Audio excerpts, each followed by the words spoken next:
आदरणीय अनीता बहन हमारे बीच पहुंचे हैं। नवरात्रि के इन पावन दिनों में चैतन्य देवियां स्वयं दर्शन देने हमारे बीच पहुंचे हैं। हम सभी दीदी से नैन मुलाकात करेंगे, दृष्टि की लेन देन करेंगे।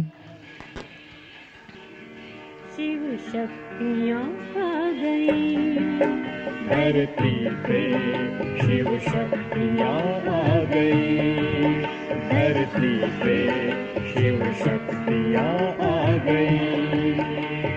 घर घर में होती है जिनकी पूजा, घर घर में होती है जिनकी पूजा, चेतन में वो देवियाँ आ गई, चेतन में वो देवियाँ आ गई, शिव शक्तियाँ आ गई धरती पे, शिव शक्तियाँ आ गई।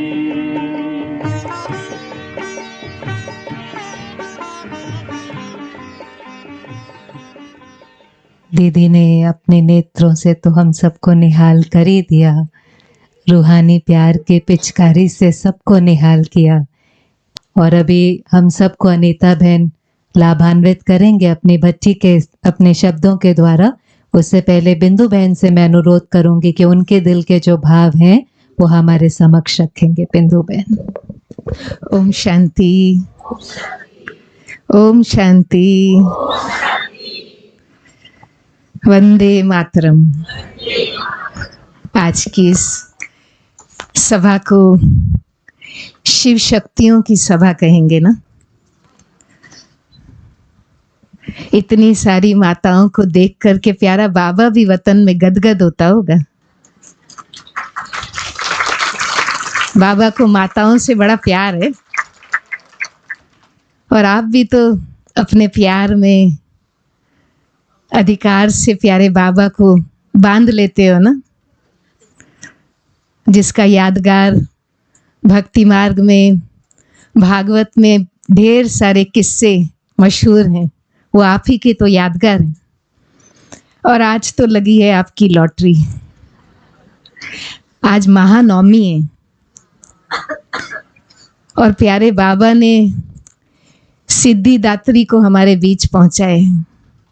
बाबा का लाख लाख धन्यवाद।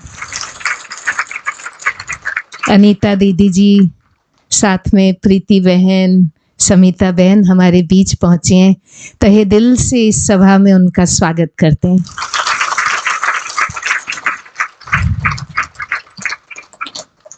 मैं बचपन से दीदी की पालना लेती आई हूँ। आपकी दृष्टि में देह भान भुलाने की ताकत है। आपके शब्दों में छिपी सूझ और शक्ति मन में चिंतन की गूंज पैदा करती है।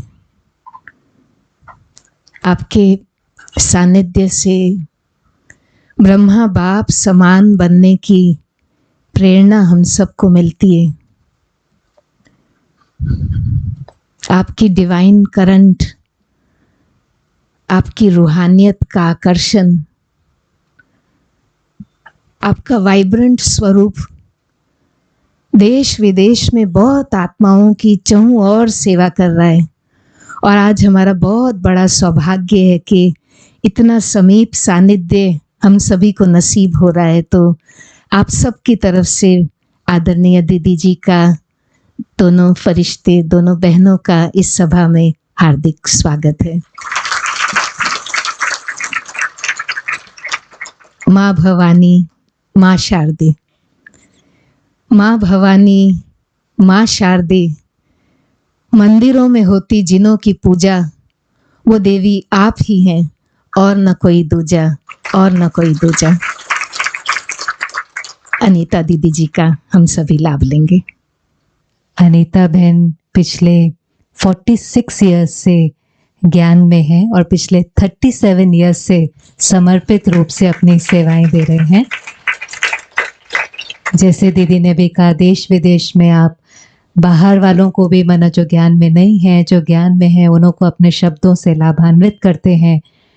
कोई भी टॉपिक हो उस पर आपके लिए बोलना बहुत ही सहज है, क्योंकि जो बाबा कहता है कि जो दिलाराम से जुड़ा होता है उसकी आवाज़ भी दिल की होती है और वो एकदम दिल से जुड़ा देता है, दिल तक लगती है और दिलाराम से जुड़ा देती है। तो ऐसी आपकी आवाज़ है और आपकी बुद्धि भी ऐसी तीखी है। मुझे याद है कि लौकिक परिवार में भी कभी भी कोई निर्णय लेना होता था तो पहले ज़रूर ऐसा होता था कि बहनों से पूछते हैं। तो लौकिक में भी कोई बात होंगी तो कहेंगे अच्छा ठीक है, चंडीगढ़ में अनीता दीदी से टाइम लेते हैं और जा कर के पूछेंगे। तो अपनी बुद्धि नहीं चलाते थे, जब समझ में नहीं आता था तो दीदी के पास आकर जैसे दीदी राय देते थे वैसा करते थे। तो आपको वो गिफ्ट भी है, निर्णय शक्ति का, परख शक्ति का, वो सारी शक्तियों का गिफ्ट आपके पास है। और इसी शक्तियों के कारण ऐसी सजी सजाई, दिव्य गुणों से सजी सजाई मूर्त आज हम सबके सामने, हम एक बार फिर से दीदी का स्वागत करते हैं। ओम शांति, ओम शांति, ओम शांति। ठीक हो सभी? बाबा जब ठीक कहता है तो उसके बहुत सारे मीनिंग होते हैं। बाबा के बच्चे बन गए, इससे ठीक बात तो और कोई हो ही नहीं सकती है। दुनिया जिसको ढूंढती है उसने हमें ढूंढ लिया, और क्या चाहिए। जिनके दिल से ये आवाज निकल सके कि पाना था सो पा लिया, वो सारी दुनिया में उंगलियों पर गिनने जितने लोग हैं, और वो यहाँ हॉल में इकट्ठे होके बैठे हैं। अभी बड़े बड़े अरब खरबपति भी दिल से ये आवाज नहीं निकाल सकते। कैसे आप सबने मुस्कुरा के दिल से बोला पाना था। रिचेस्ट की सभाओं में भी ये आवाज आप नहीं सुन सकते, और मुस्कुराते सच्चे भोले चेहरों से सारे दिल से बोल रहे हैं। देखो कितने प्यार से। कौन जाने ये सारी उसकी गोपियां, गोपी वल्लभ की यहाँ इकट्ठी होके बैठी है। किसी ऋषि मुनि को जो गुफाओं कंदराओं में बैठा है, अगर ये साक्षात्कार हो जाए तो अभी भागा चला है। गोपी वल्लभ की इतनी गोपियां यहाँ पर बैठी है, इनका दर्शन करके ही मैं तो धन्य हो जाऊंगा। आज हमको दिया है टॉपिक, कर्म बंधनों से मुक्त कैसे बने। ये तो सारी बंधन मुक्त गोपियां दिखाई दे रही है कोई बंधन? किसी को कोई बंधन है? नहीं, कोई नहीं है ना। बंधन मुक्त, उसके फिर बहुत सारे स्टेप्स हैं बंधन मुक्त के। क्योंकि बाबा जब बच्चों से पूछते हैं ना, बच्चे खुश रहते हो? सब कहेंगे जी बाबा। फिर बाबा पूछेगा सदा खुश रहते हो? तो चुप हो जाएंगे, ना भी नहीं बोलते हैं, लेकिन सोच विचार में चले जाएंगे। क्योंकि बाबा तो भगवान है भी।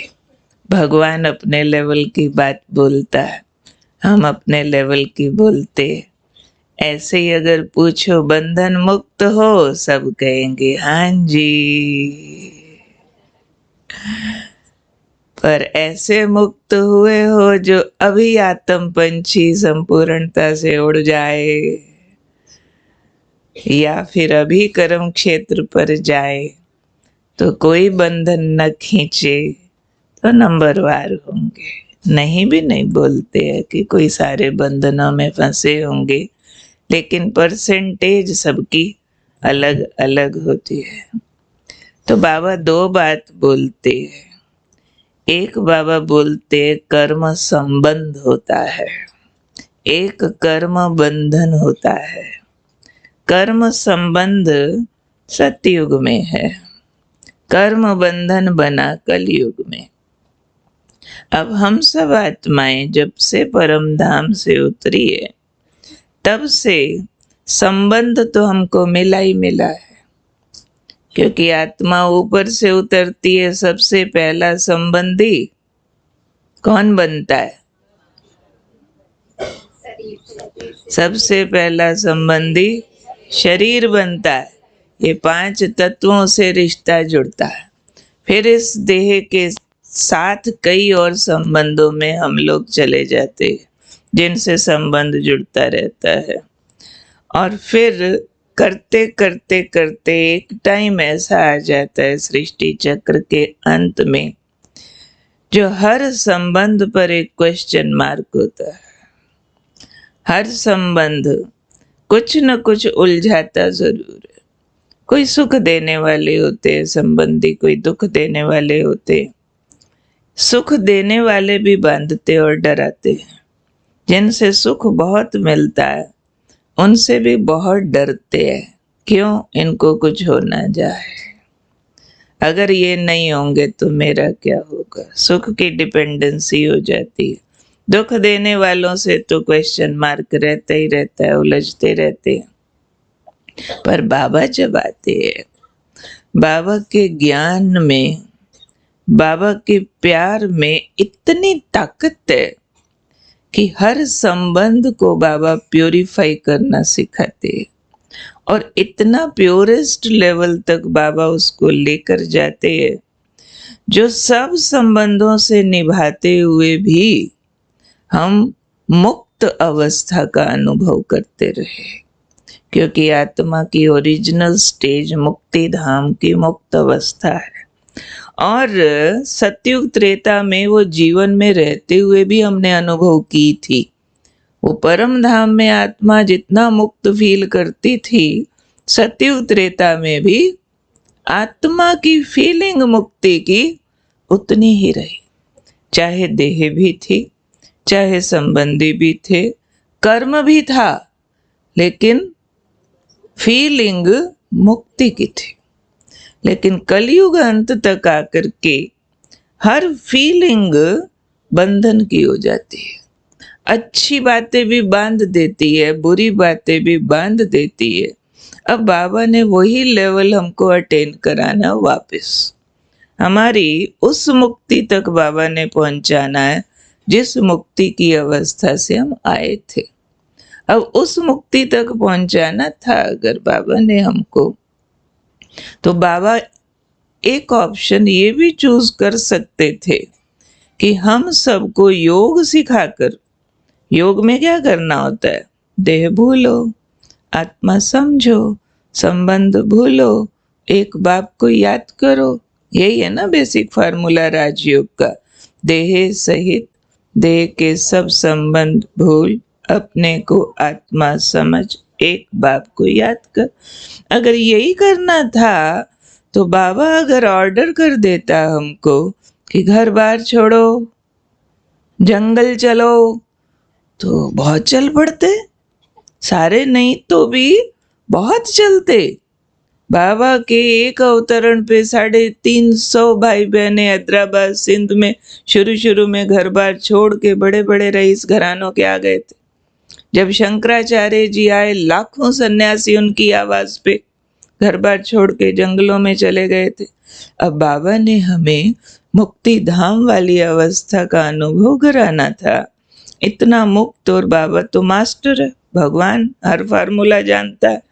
तो बाबा हमें ये कह सकता था ना, घर बार बाल बच्चे परिवार सब छोड़ो, जंगल चलो, एक एक झोपड़ी बनाओ, कंद मूल खाओ, कमाना नहीं, पकाना नहीं, निभाना नहीं, कुछ नहीं करना, बस आत्मा समझो, बाप को याद करो। आत्मा समझो, देह भूलो, संबंध भूलो, बाप को याद करो। तो अब तक इजी हो गया होता ना, पावन बन गए होते, कर्म बंधन मुक्त हो गए होते, और दुनिया परिवर्तन भी हो गई होती, हम सारे मुक्ति धाम चले भी गए होते।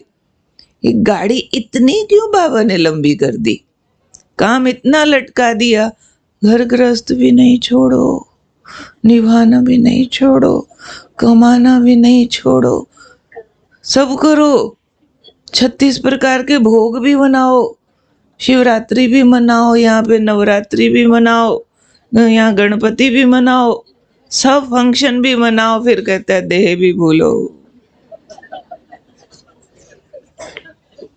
फिर सब संबंधों से तोड़ निभाना है, कोई नाराज भी नहीं होना चाहिए, फिर उनको भूल भी जाओ, निभाओ भी। बच्चों की शादी करने की जरूरत पड़े ना, वो ज्ञान में ना चलते हो, तो उनकी शादी भी कराओ, भले रंगीन कपड़ा पहन के जाना पड़े, हर्जा नहीं है, भले जाओ बच्चे। फिर कहता है याद मुझे करो, सबको भूलो भी, निभाओ सबके साथ, याद मुझे करो। क्यों बाबा ने ये पजल गेम दे दिया उनको, क्यों नहीं जंगलों में ले गया? कितना काम हमारा भी आसान नहीं हो जाता? अब तक कब के संपूर्ण बन गए होते, काम तो यही करना था ना, फाइनली यही काम करना था, देह भूल आत्मा समझ घर चल, बस फाइनली तो संबंधी छोड़ने, शरीर छोड़ना है फाइनली। साथ तो किसी ने जाना नहीं, अकेले आए अकेले जाना है। बाबा ने कहा इन आंखों से, जिन आंखों से सबको देखते हो, इन्हीं आंखों के सामने सब खत्म हो जाएंगे, मरे पड़े हैं। तो हम जंगल जाके समझ लेते ना, मरे पड़े हैं, भूल जाते, चलो थोड़ा टाइम लगता, साल 2 साल 3 साल 4 साल कुछ टाइम लग जाता, पर फिर भी ये पेचीदी बातों से तो आसान नहीं था। अभी एक तरफ बाबा कहते हैं व्हाइट ड्रेस पहनो, परिवार वाले कहते हैं ये क्या बन गए हो तुम लोग, बाबा कहते हैं सिंपल बनो, खींचातान एकदम रस्साकशी हो गई है। तो ये बाबा ने फार्मूला क्यों दिया, क्यों नहीं जंगलों में लेके गया? कर्म बंधनों से मुक्त करने का कितना आसान उपाय था, कर सकता था बाबा। क्या होता, थोड़े परिवारों से छूट छाट के चले जाते, क्या हो जाता? जंगलों में जाते, वैसे भी तो सन्यासी भी तो घर बार छोड़ते, फाइनली हम शरीर छोड़ेंगे तब भी तो सब कुछ छूट जाएगा, पहले ही छुड़ा देते बाबा। क्यों नहीं किया ऐसा? बताओ, ये ऑप्शन कईयों को पसंद आ रहा है आ रहा है ना, कईयों को पसंद आ रहा है। बाबा ने ऐसा क्यों नहीं किया?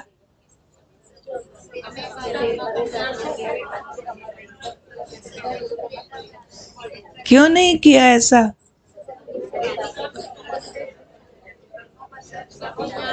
क्यों नहीं किया ऐसा? मजबूत तो ये भी तो बहुत मजबूत हो जाते, घर छोड़ के जंगल जाना आसान तो नहीं, बहुत जोर लगता है, सारा ही मोह नष्ट हो जाता, थोड़ा टाइम लगता।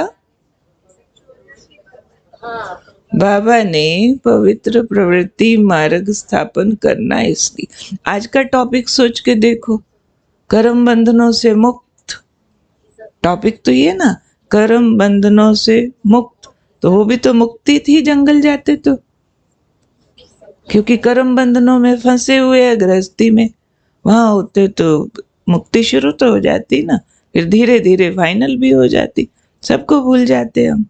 बाबा ऐसा नहीं करता है, क्योंकि ये फार्मूला करेक्ट नहीं है। जिस विधि से कर्मों के बंधन बने हैं उसी विधि से डिलीट होंगे।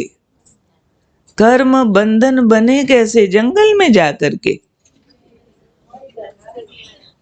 नहीं, संबंधियों के साथ गलत विधि से संबंध जोड़ने से। हमने जो उल्टी विधियां प्रयोग की, सतयुग त्रेता में हमारी विधि सीधी थी, द्वापर कलयुग में वो पलटने लगी, और पलटते पलटते कलयुग अंत तक पूरा यू टर्न हो गया, पूरा विधि पलट दी और हम कर्मों के बंधन में बंध गए, क्योंकि सतयुग त्रेता के तो कर्म अकर्म थे, उन्होंने बांधा नहीं। द्वापर कलयुग के कर्म विकर्म थे, उन्होंने बांध दिया। और विकर्मों से बंधने के बाद अब हम कर्म बंधनों से मुक्त होने चाहते हैं, तो उसके लिए चाहिए सुकर्म की ताकत। अकर्म ने बांधा नहीं, विकर्म ने बांध दिया। सुकर्म की ताकत विकर्म को काट सकती है। डिलीट बटन कैसा होता था पहले जमाने में, टेप रिकॉर्डर जब शुरू हुए थे तो उसमें एक प्ले बटन होता था, रिव्यू बटन होता था, फास्ट फॉरवर्ड बटन होता था, एक रिकॉर्ड बटन होता था। अब रिकॉर्ड बटन दो काम करता था। एक रिकॉर्ड बटन, कोई भी बटन दबाया तो जो आप बोलेंगे रिकॉर्ड हो जाएगा। अब आपका बोला हुआ उसमें ठीक नहीं आपको लग रहा रिकॉर्ड किया, तो आप क्या करेंगे? डिलीट करने के लिए भी वही रिकॉर्ड बटन दबाएंगे। दोबारा रिकॉर्ड बटन अगर आपने दबा दिया तो पहले वाला डिलीट और जो नया आप बोल रहे हैं वो उस पर रिकॉर्ड होता चला जाएगा। ऐसे ही कर्म एक बटन है। कर्म जब ठीक विधि पूर्वक किए, उन कर्मों ने हमें बंधन मुक्त स्थिति का, जीवन मुक्त स्थिति का अनुभव कराया। थे तो वहां भी कर्म, हम राज कर रहे थे, हम सोने के महलों में थे, हम 36 प्रकार का भोजन रोज खाते थे, हीरा सोना चांदी के गहने सारे दास दासी समेत सारे पहनते थे, सब सजते थे, सब डांस करते थे, पार्टी करते थे, खाते थे, घूमते थे, खेलते थे। कर्म तो था ना, कर्म वहां भी था, वो बटन हमने दबाया हुआ था, कर्म था। लेकिन वो कर्म हमारा राइट वे में होने के कारण उसने कोई भी आत्मा को नुकसान नहीं पहुंचाया। लेकिन वही बटन जब हमारा गलत आवाजों से दब गया, काम, क्रोध, लोभ, मोह, अहंकार, ये वाले सुर उसमें डाल दिए, तो वो विकर्म होने लगे। और विकर्म की शोर शराबे की आवाजें अंदर जाते जाते जाते अंतिम जन्म में अब सब के सब मकड़ी के जाले की तरह फंस गए। जैसे मकड़ी अपने मुंह से जाला खुद निकालती है, बहुत सुंदर बुनती है। कभी देखो मकड़ी का जाला बुना हुआ देखा? जैसे किसी आर्किटेक्ट ने डिजाइन किया हो, ऐसी ड्राइंग होती है फर्स्ट क्लास, पूरा सेंट्रल प्लेस और माप के पूरे कोने उसके फोटो खींचो तो हैरान रह जाओ कि इतनी अच्छी ये आर्किटेक्ट कैसे है, इंजीनियर है, ये कंस्ट्रक्टर भी दिखाई पड़ती है। लेकिन जब फंसती है तो उसी में फंस के मर जाती है। तो हम लोगों ने भी अपने कर्मों के जाले बुने हैं, जो बुने हैं अब अपने ही मुंह से निकलने पड़ेंगे। अगर उसमें फंसने से बचना चाहती है वो मकड़ी, तो वो निकलना भी जानती है। अपना ही जाला वो ऐसे वापस लेती जाती है अपने लार से और बच जाती, फिर उसमें फंसती नहीं है।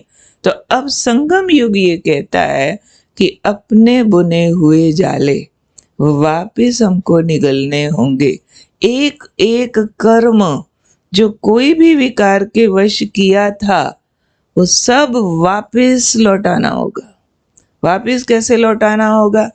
अब बाबा जो हमें शिक्षा दे रहे हैं, बाबा हमें कदम कदम पर डूज और डोंट्स बता रहे। ऐसे बोलो, ऐसे नहीं बोलो, ऐसे करो, ऐसे नहीं करो, ऐसे सोचो, ऐसे नहीं सोचो। वो सबको अप्लाई करते करते करते करते हमारे जो बुने हुए जाले हैं वो वापस निकलने पड़ेंगे। इसलिए सब अपने कर्म बंधन का क्षेत्र याद करते हुए पहले तो दिल की गहराई से स्वीकार करो कि इन सब की क्रिएटर मैं हूं।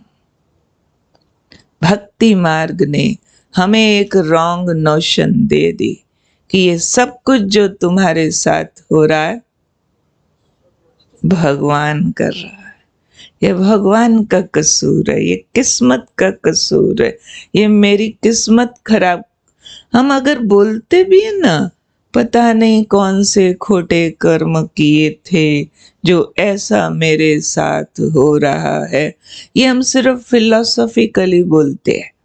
अंदरूनी अंदरूनी आत्मा को जल्दी से ये विश्वास नहीं होता कि मेरा किया मेरे सामने आ रहा। जिस सेकंड ये डेप्थ से एक्सेप्ट हो गया कि मेरा किया रिजल्ट मेरे सामने आया, उसी सेकंड आत्मा की शक्तियां तेजी से बढ़ना शुरू हो जाती है।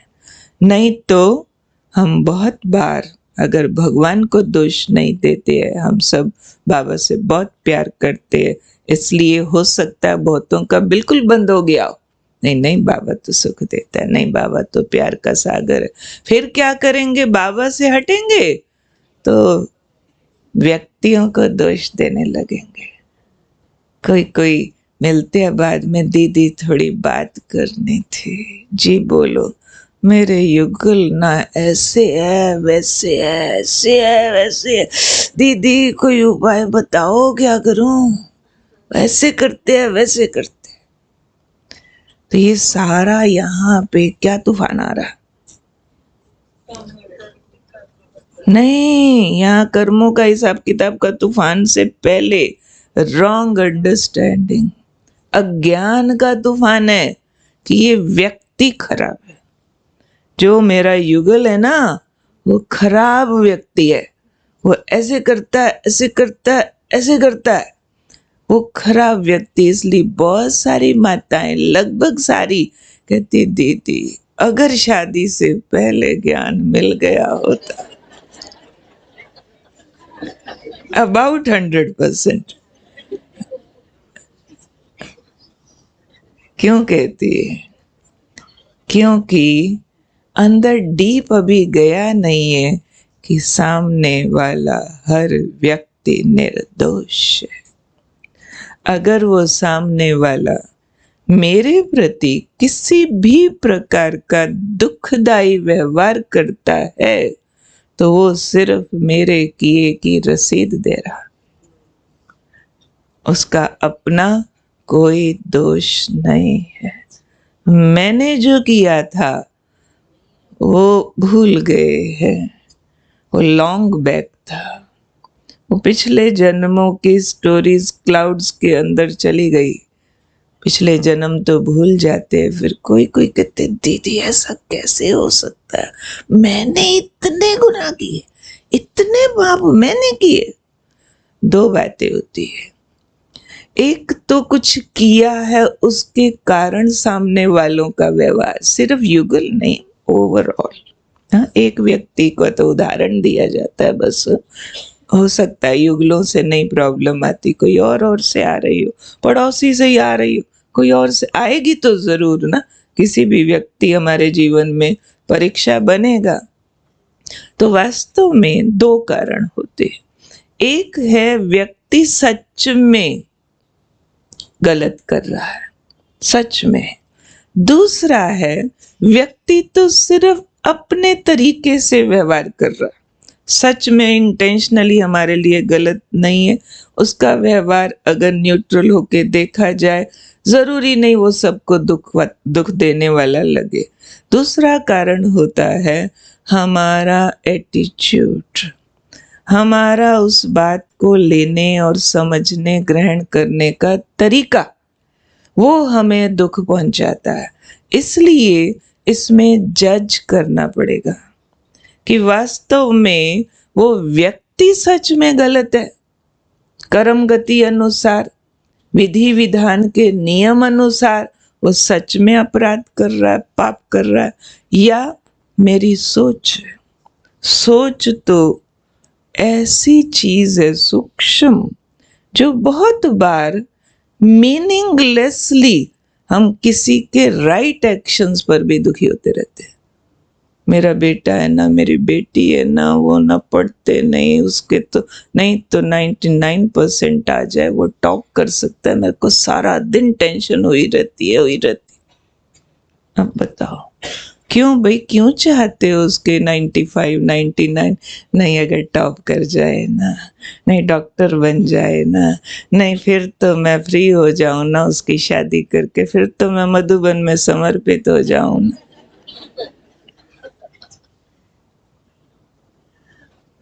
इसमें ना बेटा गलत, ना बेटी गलत, ना परिस्थिति गलत, हमारा सोच गलत। हम उसके लिए जो रिस्पॉन्स दे रहे हैं वो गलत है। इसमें हमारा मोह विकार काम कर रहा है, इसमें हमारा अज्ञान काम कर रहा है।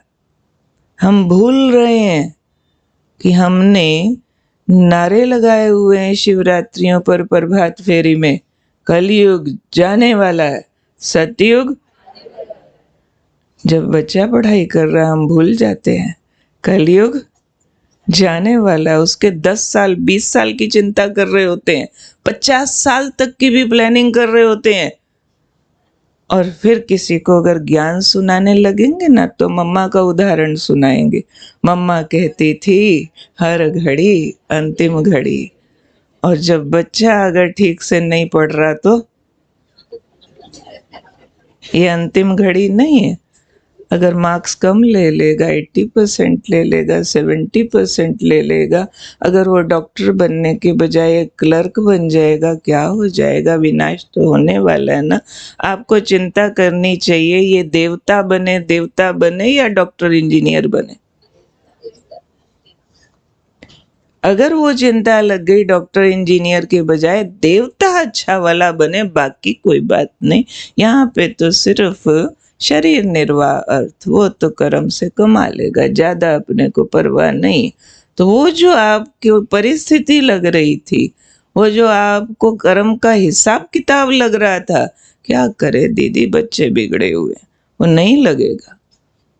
तो एक है सच में परिस्थिति है, दूसरा है अभी भी हमारी आंखों पर काला चश्मा लगा है। जैसा चश्मा है वैसा दृश्य दिखाई देगा। हालात बुरे सदा नहीं होते।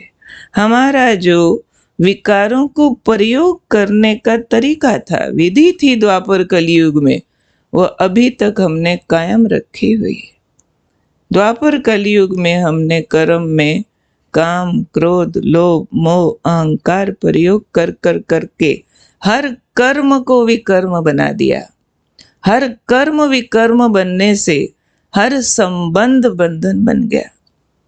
हमने संबंधों में मोह प्रयोग किया, संबंधों को काम विकार से प्रयोग किया, प्रकृति को दूषित किया, हमने धन को लोभ से यूज किया, हमने देह को अभिमान से यूज किया, हमने क्रोध विकार के द्वारा तपत पैदा की वातावरण में। ये सारा कुछ मिलकर के हमारे संबंधियों के फॉर्म में आता है। अब डिलीट बटन यूज करना है। अब एक एक कर्म में बहुत गहराई और समझदारी से निर्विकारिता यूज करनी है। पहले विकारों से संबंधों को यूज किया, प्रकृति को यूज किया, परिस्थितियों को यूज किया, लोभवश, अभिमानवश, मोहवश। अब निर्विकारिता से इन सब हालात को रिस्पॉन्ड करना। जब निर्विकारिता से करेंगे तो ये अपने आप डिलीट होते जाएंगे, परिवर्तन होते जाएंगे। बहुत अनुभव बाबा के बच्चों को होता है कि बाबा का बनने के बाद हमारे यहाँ पे ये सब चेंज हो गया है ना। पर जितना चेंज हुआ है उससे ज्यादा अभी बाकी है। अभी भी बहुत सारे हिसाब किताब बाकी हैं, जिनको बाबा कई बार मुरलियों में कहते हैं, बच्चे ज्वालामुखी योग से भस्म करो कर्म के हिसाब किताब। तो जो हम बात कर रहे थे कि जंगल चले जाते तो अच्छा था, हाँ, जंगल जाने से आत्मा के अंदर के 5 विकार जरूर नष्ट होते हैं। आत्मा शुद्ध स्वरूप हूँ, पवित्रता के सागर की संतान हूँ, देह भान भूले, उसके बाद भी हिसाब किताब नहीं कटना था। क्यों नहीं कटना था? क्योंकि हिसाब किताब एक उधार की तरह से है। जैसे किसी से आपने पैसा उधार लिया कि मुझे 1 लाख रुपया दे दे। अब उस उधार को चुकतू करने की विधि क्या है? मैं उसको एप्लीकेशन लिखूं, कृपया मेरे द्वारा लिया गया उधार माफ कर दिया जाए? है कोई लॉ ऐसा? गवर्नमेंट ने लॉ बनाया हो कि अगर देने वाला गरीब है, लेने वाला अमीर है, तो एप्लीकेशन लिखने से उसका उधार माफ कर दिया जाए कानूनन? ऐसा है कोई लॉ? क्या विधि है? लाख का लाख रुपया लौटाना पड़ेगा, और जितना लेट लौटाएंगे विद इंटरेस्ट। माफी मांग लो तो भी नहीं होने वाला है। जिसने दिया उसके चरण पकड़ लो, रो लो, गिड़गिड़ा लो, और कुछ नहीं, व्रत रखने शुरू कर दो, भगवान जी को रिझा लो कि हम 16 सोमवार के व्रत रखते हैं, मेरा कर्ज माफ करा दो। होगा? ऐसे वाले व्रत रखे कभी किसी ने? हाँ, वो भी नहीं। No other option. जो लिया है, जैसा लिया है, वैसा उसको लौटाना पड़ता है। समझो, जिससे कर्ज लिया वो आया आपके यहाँ पैसा वापस मांगने के लिए, मेरा लाख रुपया वापस कर। पूरा नहीं देते उसकी कुछ किश्त दो। और जब वो वापस मांगने आया, आपने उसकी पिटाई कर दी। समझो, और उसकी जेब में जितने पैसे थे वो भी निकल लिए। क्या होने वाला? माफ होने वाला कर्ज और बढ़ जाएगा। वो जितनी बार मांगने आता है, आप उससे और ले लेते हो, फिर और ले लेते हो। वो कहता है बढ़ रहा है, आप कहते हो हाँ बढ़ रहा है, मेरे को पता है, पर अभी मैंने देना नहीं। आप देने से कभी भी बच नहीं सकते हो। या तो कर्ज लौटाओ, नहीं तो जेल जाओ, है ना? उसके लिए पनिशमेंट का विधान होता है, या विद इंटरेस्ट दे दो या फिर जेल जाओ, सजा खाओ। और समझो, आपकी कमाई कम है, कर्ज है आपके ऊपर, और कमाई जितना आपका खर्च है मुश्किल से उतनी है, तो आपको क्या ट्रेनिंग दी जाएगी? क्या करो? कमाई बढ़ाओ, खर्च घटाओ, है ना? यही सिखाया जाएगा ना। 3 टाइम खाते हो, 2 टाइम खाओ। अपना मकान है, बेच दो, किराए पे रहो। कुछ भी करो, खर्च घटाओ, कमाई बढ़ाओ, लेकिन कर्ज लौटाओ। क्योंकि अगर नहीं लौटाया तो ये मर्ज बनेगा। मर्ज यानी पीढ़ियों की पीढ़ियां कईयों की दास्ता भुगतती हैं। ये दास प्रथा जो सुनी हुई होगी आप लोगों ने, हिस्ट्री का बहुत बड़ा चैप्टर है ये। पूरे भारत के अंदर दास प्रथा जो चली हुई थी, वो इसी प्रकार से बंधुआ मजदूरी कराएंगे, क्योंकि तेरे दादे का कर्ज तू चुका, तेरे परदादे का, पीढ़ी दर पीढ़ी वो कर्ज दर कर्ज चलता रहेगा, जो मर्जी करना पड़े। तो ऐसे ही ये कर्म के कर्ज होते हैं, जो काम विकार से कर्ज चढ़ता है। काम विकार यानी अपने सेंसुअस प्लेयर के लिए मैंने दूसरे का सुख छीना, उसकी पवित्रता छीनी थी। मैंने अपने अभिमान की पुष्टि के लिए पता नहीं कितनी बार दूसरों का स्वाभिमान छीना था। मैंने अपनी शांति के लिए क्रोध करके दूसरों की शांति छीनी थी, ना मालूम कितनी बार। मैंने अपने मोह की पूर्ति के लिए अनगिनत बार, कितने जन्म मैंने भगवान के बच्चों को अपना बच्चा कहा था, उसकी आत्माओं को अपना का झूठ बोले थे, पाप किए थे। ये भी तो झूठ है ना। तेरी वस्तु को अपना बोल रही हूँ, तेरे बच्चे हैं, तेरे संबंधी, मैंने मेरा मेरा किया था, कभी मोहवश मेरा किया, कभी लोभवश मेरा किया, तो ये सारे कर्ज चढ़े हैं। अब इन कर्जों को हमें लौटाना पड़ेगा। जितनों को किया मेरा, उतनी बार करना पड़ेगा तेरा। जितनी दूसरों की शांति छीनी थी, उतनी शांति लौटानी पड़ेगी। पर कब लौटानी होगी? जितनी हमने छीनी थी 63 जन्म में। समझो 100 लोगों की छीनी थी, अब 100 लोग अशांति लेके आएंगे, गुस्सा करेंगे, निंदा करेंगे, नफरत करेंगे, बुरा भला बोलेंगे, हमें वापस शांति लौटानी पड़ेगी। जितनी बार कर्ज लेने वाला आए पैसे दो, उतनी बार अपना खर्च कम करके, अपना भोजन, अपनी सुविधाओं में कटौती करके लौटाओ। ऐसे ही सामने वाले आएंगे, निंदा लेके आएंगे, नफरत लेके आएंगे, आपके लिए झूठ लेके आएंगे, बेवफादारी, गद्दारी लेके आएंगे, क्योंकि हमने छीना था, उनका सुख छीना था। तो आज वो मेरे लिए क्या लेके आएंगे? हमने कई जन्मों, कईयों का थोड़ा थोड़ा करके सुख छीना था, पर अब इकट्ठा हो गया। अब आके तो इकट्ठा हो गया, कर्ज मर्ज बन गया, विद इंटरेस्ट हो गया। अब वो आते हैं दुख लेके। हमने सुख छीना था, माना उनको दुख दिया था। वो मेरा दिया हुआ दुख मल्टीप्लाई करके वापस लौटाने आएंगे कि लो अपने दुख के टोकरे वापस लो। जैसे एक स्टोरी हमको एक बार सुनाई थी अपने देहरादून के आदरणीय प्रेम दीदी। वो बहुत बार ये स्टोरी सुनाते थे क्योंकि संत महात्माओं के बीच रहते थे। तो उनको किसी महात्मा ने ये स्टोरी सुनाई थी, वंडरफुल कर्म गति के ऊपर स्टोरी है।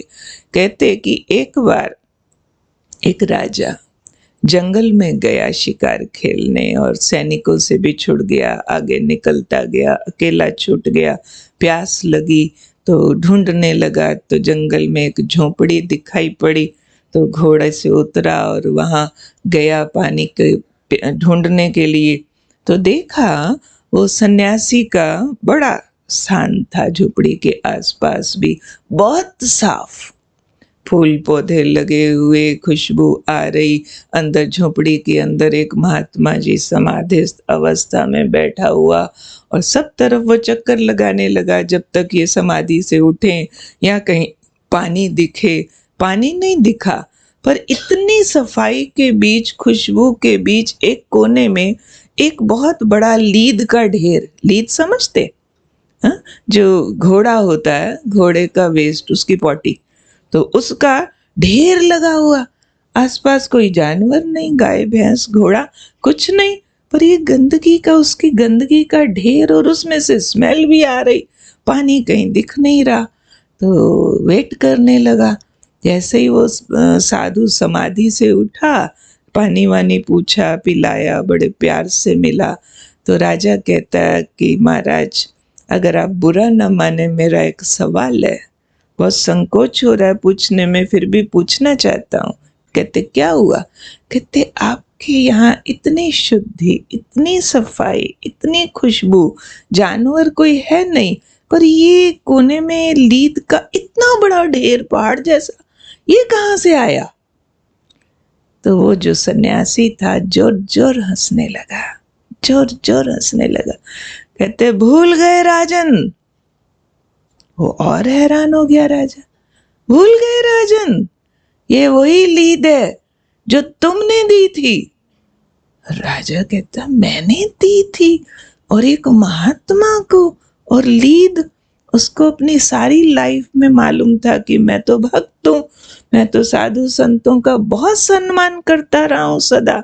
बड़ा दानी राजा था, जग प्रसिद्ध दानी था, रोज दान किया करता था।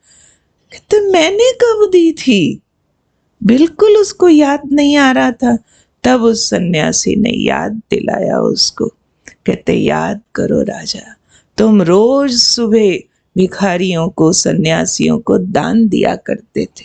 तुम्हारे दरबार में लाइन लगी रहती थी और सब लोग बड़ा दान लेकर के जाते थे।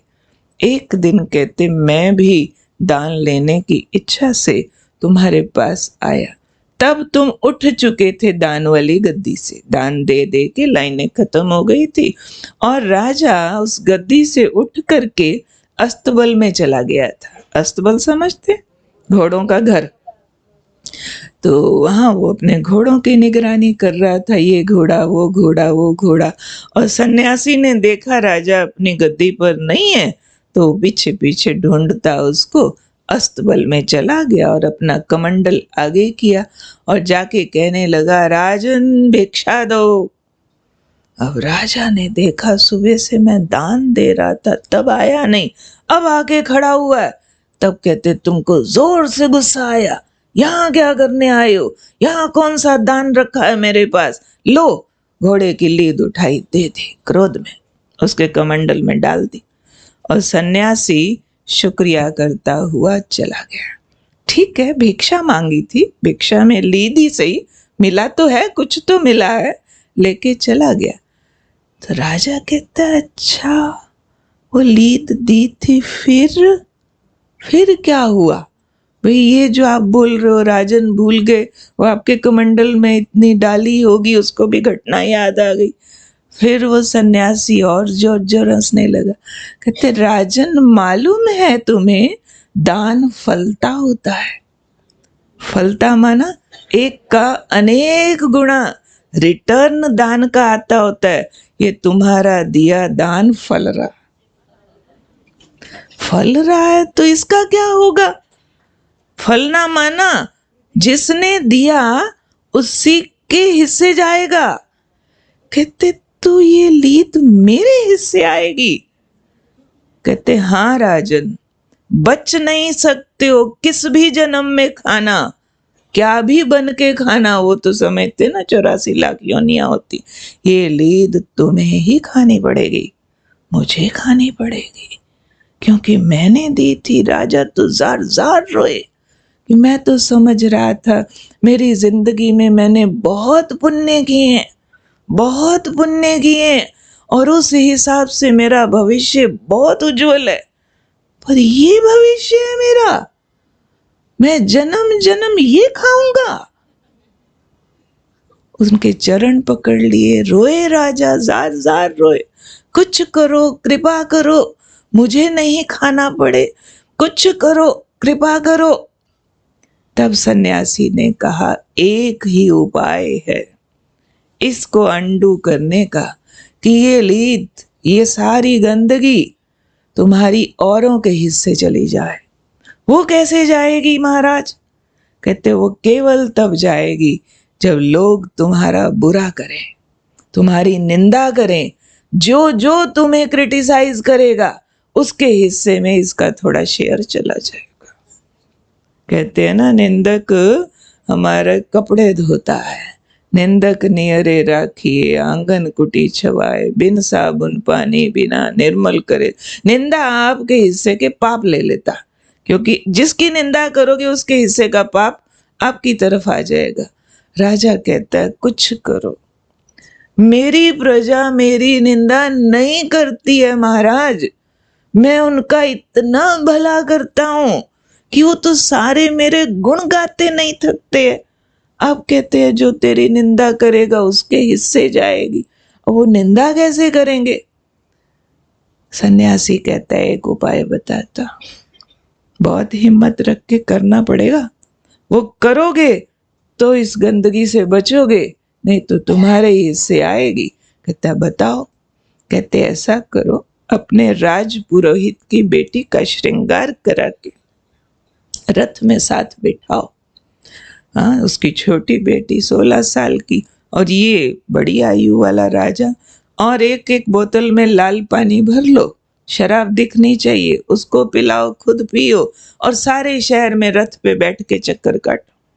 सारा तुम्हारा राज कहेगा, ओ हमारे राजा का क्या हाल हो गया, इस आयु में लड़कियों के साथ घूम रहा है, राज पुरोहित की बेटी के साथ शादी कर ली। तुम्हारी निंदा थू थू करके सारे निंदा करेंगे, बहुत बुरा मानेंगे, और जितने लोग तुम्हारी निंदा करेंगे उतना ये गंदगी उनके हिस्से जाके तुम्हारे लिए घटती जाएगी। राजा कहता है, अच्छी बात है। वो वापिस गया और अपने राजपुरोहित से बात की। राजपुरोहित बहुत विद्वान था, बहुत समझदार था। वो कहता है, कुछ भी हो हमारे राजा का संकट टलना चाहिए, नहीं तो हमारे देश का बुरा हाल हो जाएगा, क्योंकि राजा पर आया संकट माना देश पर आया, प्रजा पर आया, इसलिए मैं राज संकट को जरूर टालूंगा। उसने कहा, मेरी बेटी को लेके जाओ। बेटी का श्रृंगार कराया, रथ में बिठाया, बोतल जो सिखाया था सारे शहर में चक्कर लगाया, सब ने खूब निंदा की, खूब बुरा भला बोला राजा को। राजा अंदर से खुश, जितनी निंदा हो रही है वो गिन रहा है, हाँ इसके हिस्से गया, इसके हिस्से गया, ये निंदा कर रहा ना, इसके हिस्से भी गया, इसके हिस्से भी गया, और खुश हो रहा है कि वो सारा ढेर खत्म हो रहा होगा, खत्म हो रहा होगा। और वो सारा सीन पूरा करके राजा को बहुत क्रियोसिटी कि इसका कुछ रिजल्ट सच में आया या यूं ही बात थी। वो फिर गया जंगल देखने के लिए, सच में वो सारा ढेर गायब था, सच में, और इतना सा बाकी था, थोड़ा सा। राजा ने कहा, महाराज ये क्यों बचा? तो सारी प्रजा ने मेरी निंदा की है, इस हिसाब से ये सारा खत्म हो जाना चाहिए था। तो सन्यासी ने कहा, नहीं, तेरे राज्य में एक व्यक्ति अभी भी ऐसा है जिसने तुम्हारी निंदा नहीं की। वो अगर करेगा तो ये उसके हिस्से में जाएगा। वो कौन है? कहते वो एक लोहार है, लोहे का काम करता है, पर बड़ा भक्त है, पूरी पूरी रात भगवान का नाम जपता हुआ काम करता है, बहुत मेहनती है, पर बड़ा गुप्त है, अंदर से ज्ञानी भक्त है। तुम उससे निंदा कराओ जाके। कहता करा दूंगा, उससे भी करा दूंगा, मैं ये खत्म होना चाहिए, ये नहीं खाऊंगा। ठीक है, चला गया। रात को भेष बदला, मजदूर की ड्रेस पहनी राजा ने आधी रात को, और निकल पड़ा शहर में। तो देखा सारा शहर सोया है, एक वो व्यक्ति भी रात को काम कर रहा है, अपनी धौंकनी जला के उस पे लोहे का काम कर रहा है, कूट रहा है। उसके पास जाके बैठ गया। कहते सुनते हो, मालूम है अपने देश के राजा का क्या बुरा हाल है? हम क्या समझते थे, कितना गंदा आदमी निकला वगैरह। वो अपना थोड़ा चलाए जा रहा, अपना काम किए जा रहा है, ये बोले जा रहा है, वो काम किए जा रहा है। जब ये बोलता ही गया, उसने अपना काम छोड़ा, उसके पास आके बैठ गया और उसको कहने लगा, ओ राजा, तुम्हारे हिस्से की लीद तुम खाओ, मुझे क्यों खिलाने आए हो? ये ऐसे अंडू होता है। भले कहानी है, एज इट इज कहानी जैसा होता नहीं, पर बहुत बड़ा सच है कि कर्म के कर्ज कर्म से ही उतरते हैं, और जब कर्ज हम चढ़ा रहे होते हैं तब मालूम नहीं पड़ता। राजा ने कहाँ सोचा था कि सन्यासी को क्रोध करने से, ऐसे करने से इतना बड़ा हिसाब किताब बन जाएगा। तो जब हम लोग क्रोध करते हैं, मोहवश होते हैं, अभिमानवश किसकी निंदा करते हैं, जेलसी करते हैं, हेट करते हैं, किसको कड़वा बोलते हैं, जाने अनजाने किसी का हक छीनते हैं, कोई चीजें बेचने टाइम और प्रॉफिट और प्रॉफिट और प्रॉफिट, कहीं भी अपनी प्रेस्टीज बचाने के लिए झूठ बोलते हैं, अभिमान का सहारा लेते हैं। ये सारे विकार हमने प्रयोग किए तो है ना, सबने किए। और जिसके लिए ये वाले हमने छोड़े बाण, सब के अंदर जाके वो बढ़ते गए। कहीं नफरत बढ़ी है किसी के दिल में हमारे लिए, किसी के दिल में हमारे लिए काम वासना बढ़ गई है, किसी के दिल में हमारे लिए जेलसी बढ़ गई है, किसी के दिल में हमको देखते झूठ बोलने का दिल करता है, कोई बेवफाई करता है। तो ये सारे हमारे दिए हुए वही वाले घोड़े वाले वो लौटा रहे। और इसको अंडू करने का तरीका है कि भले करें बुरा। उन्होंने तो एक निंदा शब्द बोला। निंदा ओवरऑल मीन्स जो लोग हमारे अगेंस्ट जा रहे हैं, जो हमारे दुख का कारण बन रहे हैं, चाहे लोग, चाहे हालात, परिस्थितियां, जो भी, चाहे अपनी बीमारियां, लेकिन सब कुछ अंडू हो रहा है। परंतु वो रियली अंडू कब होगा? जब हम इन बातों का, व्यक्तियों का, परिस्थितियों का बुरा न माने। बातें बुरे रूप से आएंगी पर भला करने के लिए आ रही हैं, हमारा कर्ज उतारने के लिए आ रही हैं। इसलिए अब हमें एक यू टर्न लेना होगा। कौन सा यू टर्न लेना होगा?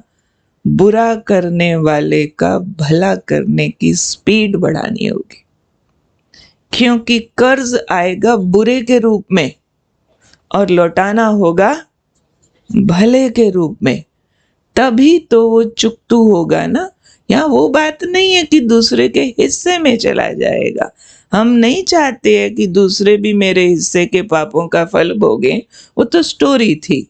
लेकिन यहाँ है कर भला तो होगा भला, आगे अंत भले का भला। कर भला होगा भला, अंत भले का भला, पर किसका करना है भला? किसका करना है भला? कर्म बंधनों से मुक्त होने के लिए किसका करूं भला? जिसने किया मेरा बुरा उसका करो भला। ये फ्रेज तो सबको आता है, कर भला होगा भला, पर हमें ये समझ आता है कि जिसने तेरा किया भला उसका करो भला। ज्यादातर जो हमारे लिए अच्छे हैं हम उनके लिए बहुत अच्छे हैं, वो सिर्फ अच्छे हैं, हम उनके लिए बहुत अच्छे हैं। जो हमारे लिए न्यूट्रल हैं हम उनके लिए अच्छे हैं। ये वाली इक्वेशन हमारी ठीक है। हम तो प्रदर्शनियां समझाते हैं, कोर्स कराते हैं, लोगों को ज्ञान सुनाते हैं, आओ बाबा का बनो, और दिल से चाहते हैं कि ये सुखी रहे, ये बाबा का बन जाए, ये देवता बन जाए। शाम को नुमा शाम योग करते हैं, मनसा सेवा करते हैं, सब देवता बन जाए, पावन बन जाए, सुखी बन जाए। परंतु जिसने किया मेरा बुरा, जिसने मेरा भला किया, जो मेरे लिए अच्छे हम उनके लिए बहुत अच्छे, जो मेरे लिए सिर्फ न्यूट्रल हम उनके लिए भी अच्छे, पर जो मेरे लिए बुरे, मेरे लिए बुरे कौन? जिनके साथ हिसाब किताब है, उनके लिए दिल से दुआ निकाल पाना, ये है बाजी जीतना। बहुत करके हमने ऑब्जर्व किया है, हमारे ब्राह्मण परिवारों में आने वाले भाई बहनें बहुत अच्छे हो जाते हैं, रियली अच्छे हो जाते हैं। जिस जिस से मिलते हैं उसके लिए वो अच्छे होते हैं। लेकिन यहाँ आएंगे ना सेंटर्स पर, बहुत अच्छी सेवा करेंगे। झाड़ू भी लगा जाओ, पोछा भी लगा जाओ, ब्रह्मा भोजन भी बना जाओ, पर्चे भी बांट दो, बुखार में भी सेवा कर लेंगे, टांग कमर दर्द कर रही है उसमें भी कर लेंगे, और कड़वा भी नहीं बोलेंगे, मीठा मीठा। दीदी कहेगी ये कैसा कर दिया, दीदी अभी ठीक कर देते हैं, मीठा भी बोलेंगे। नहीं, दीदी तो हमारी माँ है ना, वो तो सिखाती है ना। लेकिन घर जा करके जो अपने होते हैं, अगर किसी ने चीज थोड़ी सी टेढ़ी भी रखी हुई है, उसके लिए अमल बेले हो जाते हैं। यही सिखाया था तुम्हें, इसीलिए मैं गई थी, पीछे से खराब कर दिया। सेंटर पर हम आते हैं, हम ऐसा नहीं बोलते। हमको कोई बोलता है ना खराब कर दिया, हम कहेंगे सॉरी, हम ठीक कर देते हैं। यहाँ हम बहुत अच्छे वाला व्यवहार प्रयोग करते हैं, क्योंकि हमारा ज्ञान जागृत होता है और यहाँ वाले हमारे साथ अच्छा कर रहे हैं, इसलिए हम उनके साथ बहुत अच्छे हैं, वहां अच्छा वाला अकाउंट बना रहे हैं। लेकिन जिनके साथ रियल में कर्म बंधन है, वो वैसे ही है कि जिससे उधार लिया था वो वापस लेने आया तो धक्का मार के उसकी जेब से पैसा और छीन लिया। हम कहते दीदी घर जाते ही सिर दर्द शुरू हो जाता, यहाँ ही रख लो ना, इससे तो यहाँ ही रख लो, मधुबन जाके तो बहुत अच्छा लगता, मजा आ जाता। भाई वहां आपका किसी के साथ हिसाब किताब ही नहीं है, आपने वहां वाले में से किसी को ली दी नहीं थी, जिनको दी थी वो तो घर बैठे हैं। अब वो जब तक चुकतू नहीं करोगे, परम धाम के गेट अपने लिए खुलने वाले नहीं है। इसलिए बाबा हमें जंगल में लेके नहीं जाता है। बाबा बड़ा उस्ताद है, बड़ा उस्ताद है कि इन्होंने जो कर्ज बनाए हैं वो तो यहाँ बनाए हैं, मनुष्य आत्माओं के बीच, इन्हीं के बीच। जो भी इनके युगल बच्चे, मम्मी पापा, सास ससुर, देरानी जेठानी, अड़ोसी पड़ोसी, ऑफिसर, ये सब बने हुए हैं, इन्हीं के साथ तो इन्हीं को छोड़ के चले गए, तो ये जंगल में भी पहुंच जाएंगे अपना कर्ज वापस लेने के लिए, रूप बदल के वहां भी आ जाएंगे। इसलिए जब तक लौटाया नहीं है, ये कर्म कहानी पूरी होती नहीं है। तो पहली बात क्या करना है, इन सब को कर्म बंधन मानना बंद करो, जो बाबा हमें उपाय बताते हैं। जब तक आप इसको कर्म बंधन मानेंगे, क्या करे फलाना बहुत तंग करता, ऐसा वैसा, तब तक हमारी नेगेटिव एनर्जी जाती रहेगी और उनका कर्ज वापस पहुंचता नहीं है। कर्म बंधन मानने के बजाय बाबा ने हमें शिक्षा दी है, नाटक समझो। अब वृत्तियां बदलो, स्मृतियां यूज करो। क्या स्मृतियां यूज करो कि ना मैं मम्मी, ना ये पापा, ना बेटा ना बेटी, हम आत्मा भाई भाई। जाके मुंह से नहीं बोलना तू मेरा बेटा नहीं है, तू तो आत्मा भाई है। वो कहेंगे मम्मी को ब्रह्मा कुमारियों ने क्या कर दिया, ये बेटे को भाई बोलना सिखाते हैं क्या इनके वहां पे। ये बातें स्मृतियों की है कि ये सामने वाला आत्मा भाई है, बेटा नहीं है। फीलिंग में ले जाना है, ये युगल नहीं, पति नहीं, हस्बैंड नहीं, मैं वाइफ नहीं, स्त्री नहीं, आत्मा हूँ। आत्मा आत्मा भाई भाई है, ये मेरे को तंग नहीं कर रहे। खबरदार आश्रम गई तो हमारे अच्छे बातों की भी निंदा हम ठीक कर रहे, झूठा झूठा ब्लेम लगा देना नहीं, ये मुझे सता नहीं रहे, अपना पार्ट बजा रहे हैं।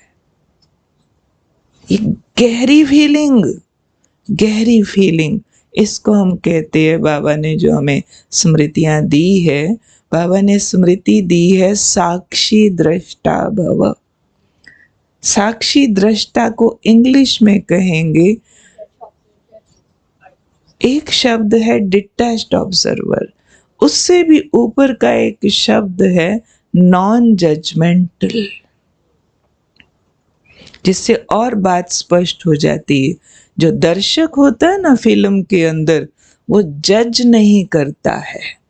वो जज करने लग जाए, ये रावण इसको क्यों बना दिया, वो जो राम बना हुआ उसको रावण बनाना चाहिए था, रावण वाले को राम बनाना चाहिए था। सारा टाइम फिल्म में यही सोचता रहे, ये क्या सेटअप बनाया, ऐसा नहीं वैसा करना चाहिए था, वैसा नहीं वैसा करना चाहिए था। टिकट लेके रामलीला देखने के लिए बैठा हुआ एंजॉय करेगा? एंजॉय कैसे करेगा? साक्षी हो जाए दर्शक, हाँ भाई रावण कमाल का दहाड़ा, वाह भाई क्या विलेन है, अरे राम कैसा विनम्र, मजा आ गया। तभी उसको ये एंजॉय करेगा ना। चाहे रावण उल्टा उल्टा बोल रहा है, वो उठ के उसको समझाने जाएगा, अरे भाई मैं जानता हूं तुम रामलाल है, रावण बना फिरता है, पर तुझे पता है राम कितनी ग्रेट चीज होती है। अगर उसको ड्रेस भी पहना दी जाए, उसके सामने मीठा मीठा बोला जाता है, ऐसा मत बोल तेरे को पाप लगेगा। बोलेगा जाके?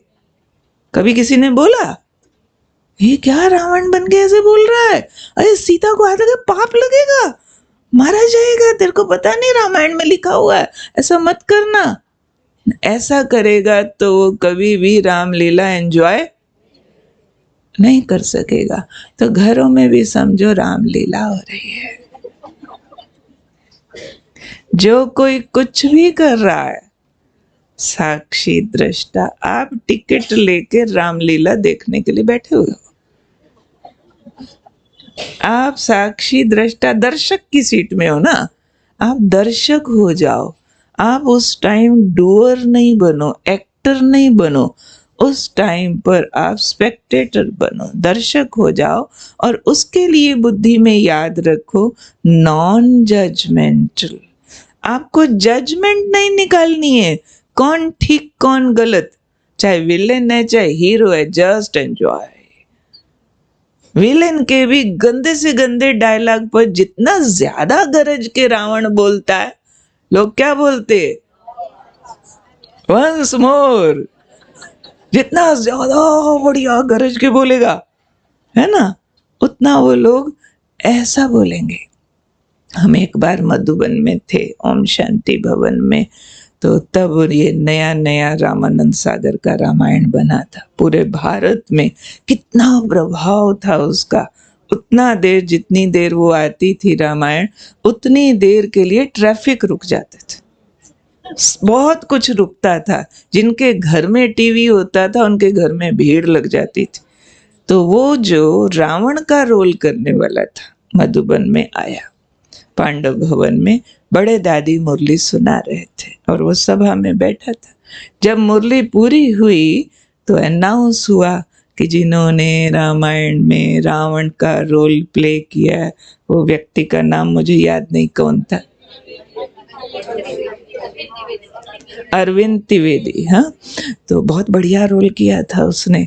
तो वो अब पधारे हैं बाबा के घर, अभी मंच पर आएंगे, सबसे मिलेंगे। जैसे ही वो स्टेज पे जब तक चढ़े, सबका खिल खिल खिल हंस हंस के बुरा हाल, सब बड़े खुश। और सबने रामायण देखी थी, दादियों ने भी देखी थी, हमने भी देखी थी।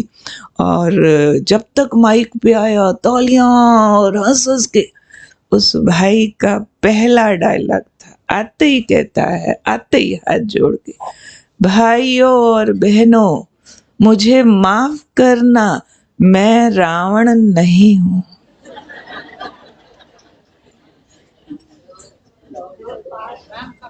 वो मेरा रोल था, मैं रावण नहीं, रावण का रोल प्ले किया था। तो इसलिए बाबा पहला कर्म बंधन से मुक्त होने का, हमारे किए हुए कर्मों को डिलीट करने का तरीका बताते हैं कि सबको वो न समझो जो वो पार्ट बजा रहे, क्योंकि उसी से तो हिसाब बने थे ना।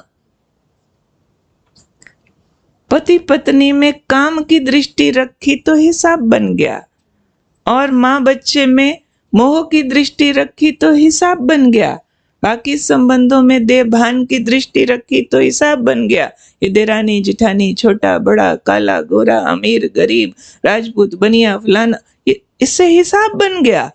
अब इसको अंडू करना है तो साक्षी दृष्टा, मैं हूं आत्मा, तुम हो आत्मा, आपस में भाई भाई, अंदर तक कह देना चाहिए बार बार। बड़ी भारी बात है पर कहना पड़ेगा, ये सब मेरे कुछ नहीं लगते।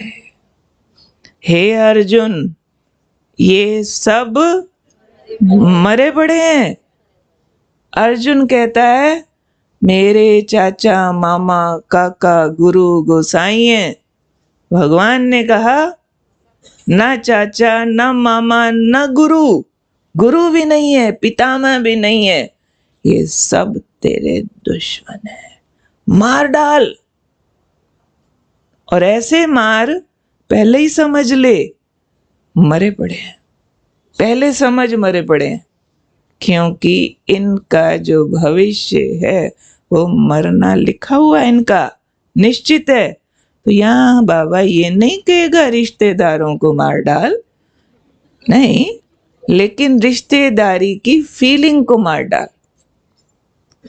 कौरव सेना में मामा चाचा काका, ये जो फीलिंग्स है ना, ये मेरा मामा, ये मेरा चाचा, ये मेरा गुरु, ये फीलिंग्स रॉन्ग है, ये दुश्मन बनाती हैं, कौरव बनाती हैं। कौरव है ये, तेरे दुश्मन है।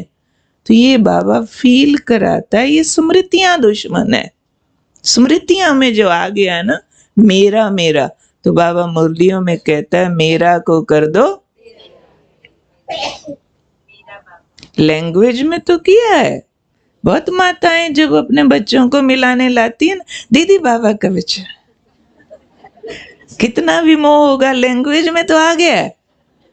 ये नहीं कहती बाबा की बहू, अगर बहू आई तो ये बाबा की बेटी है, ये भी बाबा का बच्चा है, बाबा के। शब्दों में ज्यादा होता है, स्मृतियों में कम होता है।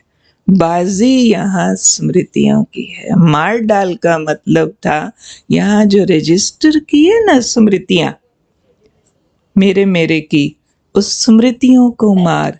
ये स्मृतियां परिस्थितियां पैदा करती है, और ये जो स्मृतियां अगर जागृत हो गई ना, तो ये स्मृतियां जागृत होना ही, निंदा हमारी जो करे वो मेरे पाप धोए, वो पाप धोए। बाकी हम कोई वो राजा की तरह वो कोई स्वांग नहीं रचेंगे, वो नाटक नहीं करेंगे जानबूझ के गलत कर्म करूं और लोग मेरी निंदा करें। लेकिन जैसे मेरी स्मृतियां जागृत हो जाएंगी, वैसे ही जो जो मेरे साथ गलत कर रहे हैं उनके साथ अपने आप ठीक करने लग जाएंगे। मेरी स्मृति जागृत है, आत्मा आत्मा भाई भाई। और मेरी जेठानी कहती है, खबरदार तू इस किचन में आई, तेरी टांग तोड़ दूंगी, तेरे हिस्से की प्रॉपर्टी खत्म, ये मेरे हिस्से। और मैं हूं साक्षी दृष्टा। मुझे नहीं लग रहा है ये देरानी और जेठानी क्या होता है, मुझे लग रहा है मैं आत्मा हूँ, शिव बाबा का बच्चा हूँ। संगम युग चल रहा है, मैं ब्राह्मण हूँ, फरिश्ता बनने वाला हूँ। बाबा आए हैं, घर जाना है। और वो जेठानी मुझे देरानी समझ के बोल रही है, खबरदार किचन में आई तो गंदी भाषा बोल रही है, टांग तोड़ दूंगी। मैं कहूंगी, बाबा इसका भी भला हो जाए, इसकी टांग कभी ना टूटे,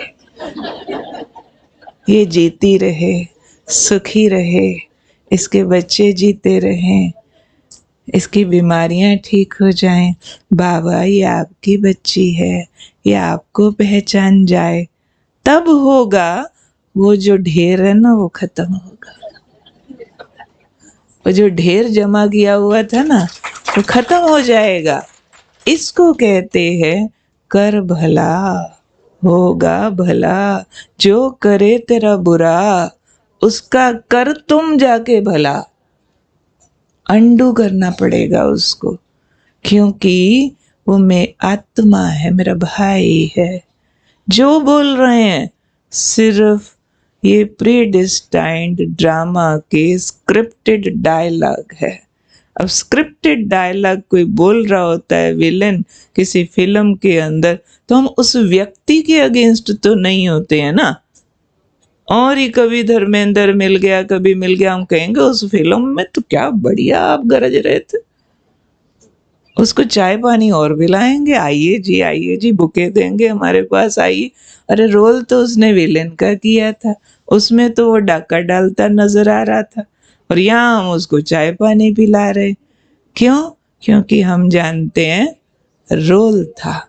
ऐसे ही ये रोल भी है और कर्ज भी उतर रहे हैं। तो पहली स्मृति हमें ये याद रखनी है कि मैं साक्षी दृष्टा हूँ और ये नाटक है और मैं दर्शक हूँ।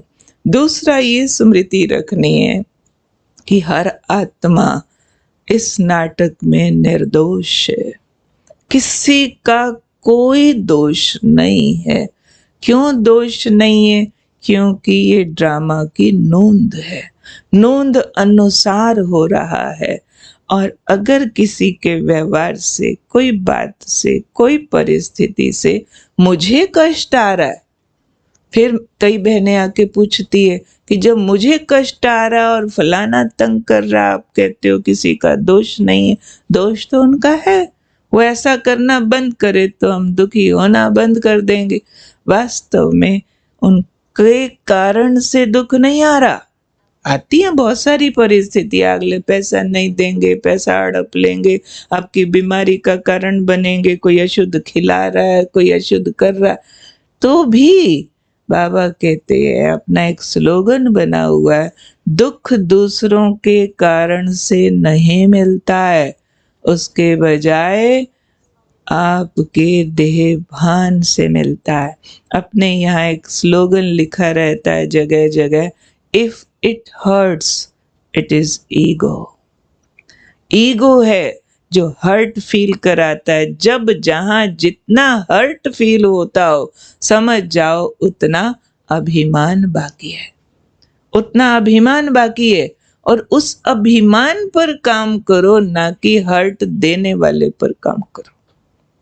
हर्ट जिसने दिया, हम चाहे कितना भी सिद्ध कर दे कानूनी तरीके से भी कि ये कारण इस व्यक्ति का है, इसने मुझे दुखी किया, पर बाबा कहते हैं उसने दुख दिया पर लिया तो तुमने ना।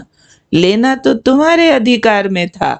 अगर कोई चीज दे रहा है, ले लो ले लो ले लो, और आप लेते नहीं हो तो किसके पास रहती है? तो दुख लेना शरीर का विषय है या मन का विषय है? समझो किसी ने हमको पीटा, शरीर को कुछ आ गई तकलीफ, तो फिर हम कहेंगे ना सामने वाले ने दुख दिया, बहुत पीट दिया, कुछ टूट भी गया, जख्म हो गया, किसी ने जानबूझ के हमारी गाड़ी को ठोकर मार दिया, एक्सीडेंट हो गया, तो ये कहेंगे ना उसने दुख दिया? कहेंगे? उसने दर्द दे सकता है कोई? दर्द और दुख दो अलग चीजें होती है। दर्द शरीर को होता है, दुख मन को होता है। दुख आत्मा अनुभव करती है, और अगर हमने अपने को आत्मा समझा हुआ है तो हम उस दर्द से भी छूट सकते हैं। क्योंकि एक जैसी पीड़ा, एक जैसी गलत परिस्थिति सबको एक जैसा दुखी नहीं करती। एक जैसा दर्द हो रहा हो, फ्रैक्चर हुआ हो 10 लोगों को, क्या 10 लोग एक जैसा दुखी हो रहे होंगे? सेम फ्रैक्चर हुआ, सेम उनकी इंटेंसिटी है पेन की भी, हो सकता है एक तो जार जार रो रहा हो, ये क्या हो गया वगैरह, और एक ऐसे मुस्कुरा रहा हो, कोई बात नहीं डॉक्टर लगा दो प्लास्टर, ऐसा भी हो सकता है ना। अब दर्द एक जैसा है, दुख एक जैसा नहीं है। इसलिए एक अभ्यास जो बहुत विशेष काम करता है, बाहरी परिस्थितियों के दुख को अंदर जाने से बचाता है, वो है मैं आनंद स्वरूप आत्मा, आनंद के सागर की संतान हूँ। जितना भीतर आनंद अधिक, उतना बाहरी परिस्थितियों का दुख का अनुभव कम। जैसे बाहर कोविड फैला या कोई भी तरह का इन्फेक्शन फैलता है, किन लोगों को कम होता है? जिनकी इम्यूनिटी जितनी स्ट्रांग होती है ना। तो इम्यूनिटी बढ़ा लो तो बीमारी कम होती जाएगी। ऐसे ही ये दुख का इन्फेक्शन दुनिया में फैला है, ये भी कोविड फैला हुआ है। दुख, दर्द, उदासी, निराशा, परेशानी, बिना वजह भी। किसी की तो जेन्युइन रीजंस होते हैं, कोई बिना वजह भी, लेकिन उसमें इम्यूनिटी बढ़ानी है। जितना अंदर आनंद बढ़ता जाएगा। आनंद क्या है? आनंद को इंग्लिश में बोलते हैं, ब्लिस तो बोलते हैं, अल्टीमेट हैप्पीनेस। सुख है हैप्पीनेस, और आनंद है अल्टीमेट हैप्पीनेस। जिससे बड़ा सुख यानी परम सुख, परम सुख को परमानंद यानी सुख की हाइट से फुल डिग्री, उसको हम आनंद कह देंगे। जहां आत्मा ने अंदर आनंद एक्सपीरियंस कर लिया, आनंद जमा कर लिया, उतना उसको बाहर की परिस्थितियां दुख महसूस नहीं कराएंगी।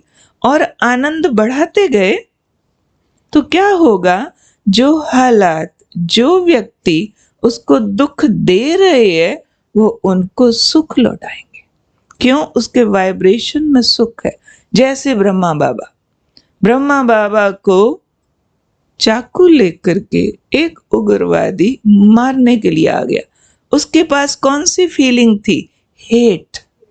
उसके पास हेट थी, उसके पास वायलेंस थी। दिखे और मार डालूं, कहाँ है तुम्हारा दादा, मारूंगा। क्रोध, वायलेंस, हेट, अंदर पीड़ा। कि इतना गंदा आदमी है, मार दूंगा। और बाबा कैसे बैठे थे? आनंद स्वरूप अवस्था में बाबा मिला, सब कुछ मिला, पाना था सो पा लिया, वाह मैं कृष्ण बनूंगा, मैं विष्णु बनूंगा, उस फीलिंग्स में बैठे हैं। बहनें आके डरा रही है, बाबा कोई मारने वाला आया है, शराब पिया हुआ है, चाकू पकड़ा हुआ है, कहता है कहाँ है तुम्हारा दादा, मार डालूंगा। बाबा कमरा बंद करो, अंदर से हम बाहर से ताला लगाएंगे। बाबा नहीं मान रहे, बाबा को डरा ही नहीं रहा। क्यों? बाबा आनंद में बैठे। वो जो आनंद स्वरूप स्थिति है ना, वो टेस्ट आ रहा है, सुपर सेंशियस जॉय बोलते हैं इसको। वो वाला जॉय, वो वाली खुशी जो सेंसेस भी एक्सपीरियंस नहीं कर सकती है, वो वाला आनंद आत्मिक स्थिति से फील हो रहा है, शिव बाबा के मिलन से फील हो रहा है। बाबा कह रहे हैं मेरा बच्चा आया है, बच्चे को ले आओ, मेरा बच्चा आया है। किसी की बात नहीं सुनी बाबा ने, दरवाजा ना बंद किया ना करने दिया, और ही उसको बुलाया वहां। जैसे ही सामने आया, वो तो हेट में था, वो तो एंगर में था, वो तो पेन में था, और इधर से ब्लिस का शॉवर था। और जैसे ही वो शॉवर पहुंचा, चरणों में गिर गया। ओ मेरे बापू जी, ओ मेरे बापू जी, रोता है, रो रो के बाबा के पैर गीले कर दिए। वो पकड़ाता है चाकू, आप मुझे मारो, मैं आपका कपूत बच्चा हूं, मुझे मार डालो। मारने आया था, मरने को तैयार हो गया। क्यों? वो ब्लिस ट्रांसफर हुआ है, वो अल्टीमेट हैप्पीनेस थी। तो हम बाबा के बच्चों को हर दिन बहुत सारा टाइम ऐसा होना चाहिए जब ऐसे गायब हो जाए, इस तरह के परमानंद की स्थिति में, जिसमें देह भूल जाए, देहधारी भूल जाए, दुनिया भूल जाए, केवल मैं आत्मा, बाबा का बच्चा, सामने सर्वशक्तिमान, उसकी किरणों का शॉवर, वो प्यार का सागर मुझे प्यार की बाहों में ले रहा है। ये शरीर पिघल पिघल के खत्म हो गया, लाइट का कवर बचा ट्रांसपेरेंट, उसमें बिंदी चमक रही हूँ, बाबा की लाइट आ रही है, माइट आ रही है, आत्मा भरती जा रही है। बहुत मजा आ रहा है, बहुत मजा आ रहा है। देह भूल गई, ऐसा लग रहा है बस टाइम रुक जाए, कोई ना बुलाए। मन चुप हो गया, चुप होके बाबा बाबा बोलता है, बस बाबा की किरणें पी रहा। ऐसे भरे हर दिन बहुत सारा समय हमारा ऐसा होना चाहिए जब ऐसे उठने का दिल नहीं करे योग से। वो मिलन की फीलिंग, वो अंदर सुख गहरा जा रहा है, आनंद गहरा जा रहा है, बाबा का प्यार गहरा जा रहा है। जब वो गहरा जा रहा है तो मन ठहर गया, शांत। वो शुद्धिकरण है मन का, क्योंकि अदरवाइज अगर भीतर आनंद नहीं भरा है तो इतना कर्म का हिसाब किताब होने के बावजूद भी अभी भी हम आनंद बाहर ढूंढते हैं। सेंसुअस प्लेयर में अभी भी हम लोग वीडियोस देखते हैं, अगड़म बगड़म भी देख लेते हैं कई बार। क्यों देख लेते हैं? क्यों? आंखों का झूठा आनंद चाहिए। अगर आत्मा का सच्चा नहीं लिया तो कहीं कानों का रस चाहिए एक दूसरे की निंदा का, कहीं जीभ का रस चाहिए खाने पीने का, बोलने का, ये वाला रस चाहिए। जब इन रसों में जाते हैं तो यह सेंसुअस प्लेयर, सेंसुअस प्लेयर क्या करेगा? आत्मा की डिपेंडेंसी बढ़ा देगा। फिर हम जो जो दुख देने वाले हैं ना, उनसे और दुख बढ़ाने का व्यवहार करेंगे।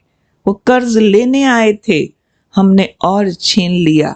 हम एक दूसरे को बोलेंगे, तुम मेरे को पैसा और क्यों नहीं देते हो? तुम बेटा होके लंदन से फोन क्यों नहीं करता? तुम मिलने क्यों नहीं आता? इतना टाइम हो गया, दिखा क्यों नहीं? हम प्लेयर के लिए, ब्लिस के लिए डिपेंडेंट हैं। कहीं खाने पर, कहीं पहनने पर, कहीं मिलने पर, कहीं हग पर, कहीं जीभ के स्वाद पर, कहीं कुछ, कहीं देखने पर, रिश्तेदार फलाना है अभी तक मिला नहीं। क्यों? डिपेंडेंसी है, जब तक भीतर का जागृत नहीं किया है। इसलिए रोज बार बार देह से न्यारा होने की प्रैक्टिस करनी है। आत्मिक स्थिति का अभ्यास कर्म बंधनों से मुक्त करता है। संबंधों की फीलिंग से निकलना कर्म बंधनों से मुक्त करता है। गलतियां करने वाले को क्षमा करना कर्म बंधनों से मुक्त करता है। और जिन बातों से दुख लेते हैं, उन बातों से दुख लेने के बजाय उन हालात को, उन व्यक्तियों को सुख देना, ये हमारे कर्म बंधन काटता है। तो एक स्मृति काम करेगी बहुत जोरदार। मैंने लंबा टाइम उसका अभ्यास किया था। बार बार अंदर से आना चाहिए, मैं कर्म बंधन मुक्त आत्मा हूं। जो बनना चाहते हैं आज स्वीकार करो। भले आपके परिवार में कई तरह की जंजीरें हो, आप छिप छिप के यहाँ आते हो, आपको पवित्रता के लिए रुकावट पड़ती हो, आपको शुद्ध अन्न खाने के लिए बहुत सारा रास्ता रुकता हो, फिर भी आज ही आप सोच लीजिए, मैं कर्म बंधन मुक्त आत्मा हूं। और बार बार वैसा दृश्य देखो कि ये सब कुछ ठीक हो गया और मेरे सारे रास्ते खुल गए हुए, मुझे अंदर से कोई रोक नहीं सकता। मैं जब नई नई ज्ञान में चली, बहुत लौकिक का बंधन था। हमारा बड़ा भाई बोलता, खबरदार आश्रम गई तो गोली मार दूंगा। उसने तो बहुत जोर वाले गुस्से से बोला। मैं उतना ही जोर से हंस पड़ी, क्योंकि मेरे को उसके गुस्से से ना तो डर लगा ना दुख आया। मैं उतना ही जोर से हंस पड़ी। मैंने कहा, भाई गोली मारना क्या बड़ी बात है, एक बच्चे को बंदूक पकड़ाओ वही मार देगा, तुमने मुझे गोली मारी तो क्या बहादुरी का काम करोगे? अगर हिम्मत है तो मेरे अंदर की फीलिंग, भगवान का प्यार, उसको गोली मार के दिखा, वो तुम्हारे में ताकत नहीं है। एकदम शांत हो गया। का हिम्मत है तो ये करके दिखा ना, आश्रम जाने से रोक देगा, लो मैं वैसे ही रुक जाऊंगी। उसमें तुम्हारी क्या बहादुरी है? वो तो 2 पैसे का काम है, बच्चा भी कर लेगा, उसमें कोई ट्रेनिंग की जरूरत थोड़ी है। ऐसे करो ऐसे करो, कोई भी गोली चला देगा। का बड़ा काम ये है अंतर मन बदलना किसी का। तो ये अंतर मन से हम आजाद हो जाएं, अंदर में उन बंधनों को स्वीकार नहीं करें। नहीं तो ज्यादातर हम कैसे स्वीकार करते हैं उन बंधनों को? जो भी परिस्थिति आती है अगेंस्ट, हम उसका चिंतन करने लगते हैं। मेरे साथ ऐसा हुआ, वैसा हुआ, क्यों हुआ, नहीं होना चाहिए, औरों के साथ तो होता नहीं, कंपैरिजन करने लगते, मेरे ही साथ होना था क्या? थोड़े दिन पहले एक माता हमारे पास आई, बहुत कड़ा हिसाब किताब युगल के साथ पवित्रता का, बहुत कड़ा, पर बहुत ओवरकम किया उसने, बहुत जीत गई और पवित्रता की छुट्टी ले ली। कहती है इतना मारते थे, इतना गलत बोलते थे, जो भी वो करते हैं, मिनट मिनट का पेपर है, पूरा दिन घर में रहते हैं। मैं एक ही बात सोचती हूँ, ये जो कर रहे हैं ना, ये तो इनकी एक्टिंग है। दूसरा, अगर कोई बहुत ही बड़ा पेपर ले आते हैं, मैं सोचती हूँ आज आया, इसके तो 5000 साल बाद आएगा, क्या माइंड करना। और दीदी मैं दोबारा नहीं सोचती हूँ इन्होंने ऐसा किया, क्यों किया, दीदी सच में बिल्कुल भूल जाती हूँ। और किचन में जाती हूँ खाना बनाते हुए, बार बार सोचती हूँ ये शिव बाबा का बच्चा बहुत अच्छा है, शिव बाबा का बच्चा बहुत अच्छा, और वो अच्छा होता जा रहा है। चिंतन अच्छा करो। परिस्थिति खराब है तो हम चिंतन को खराब नहीं करें।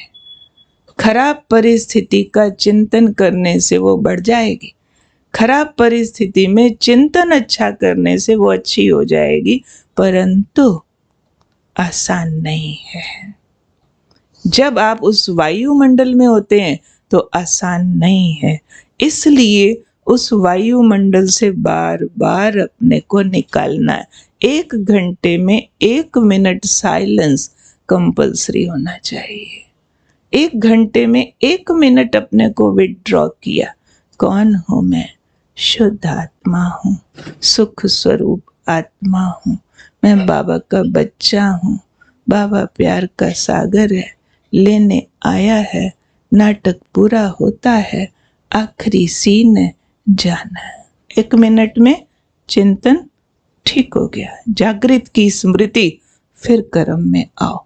तो ये जैसे कि नेगेटिविटी को काटने के लिए पॉजिटिविटी है, विकर्म को काटने के लिए सुकर्म है। ये सुकर्म की ताकत बाबा हमें सिखाते हैं। और सुकर्म में भी सबसे बड़ी विधि है नॉन जजमेंटल। परिस्थितियों को जज करने लगो तो प्रश्नों के चक्रव्यूह में घूम जाएंगे।